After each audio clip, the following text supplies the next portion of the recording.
BC నాయకుడనేనా నేను అడిగేది. నేను అనే పాయింట్ ఏంటంటే ఇక్కడ రాబోయే రోజుల్లో ఒక ఫార్ములా తీసుకొస్తుంది. ఉత్తరాదిలో ఏదైతే తెచ్చిన ఫార్ములా, దక్షిణాదిలో కర్ణాటకలో సక్సెస్ అయిన ఫార్ములా తెలంగాణలో తేబోతోంది.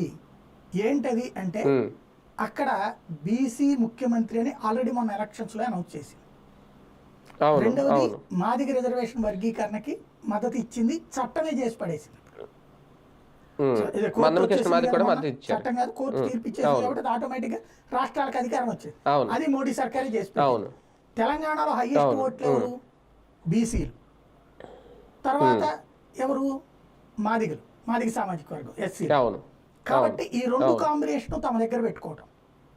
రెడ్డి సామాజిక వర్గానికి సంబంధించిన ఆయన ప్రెసిడెంట్, కాపు సామాజిక వర్గానికి సంబంధించిన పవన్ కళ్యాణ్తో తోడు బండి సంజయ్ లాంటి కేంద్ర మంత్రి. అంటే ఏ ఏ వర్గాలైతే అక్కడ ఉన్నాయో అన్ని వర్గాలని కలిపిన కూటమి అన్నటువంటి చూపించడానికి వన్ ఆఫ్ ద అస్త్రం కృష్ణయ్య. కృష్ణయ్య తను గెలవడమే చాలా కష్టం, గెలిపించడం కష్టం. కానీ అది చూసుకునేది బీజేపీ చూసుకుంటుంది. ఫేస్ ఎదురుకుండా పెడతారు. ఇప్పుడు పవన్ కళ్యాణ్ ఇండివిజువల్ గా గెలవలేకపోయాడు, కానీ తెలుగుదేశంతో కలిసినప్పుడు గెలవగలిగాడు. అట్లాగే కృష్ణయ్యని ముందు పెట్టి అలాగని ఆయన సీఎం ఇస్తారని నేను అనుకోను. కానీ ఈ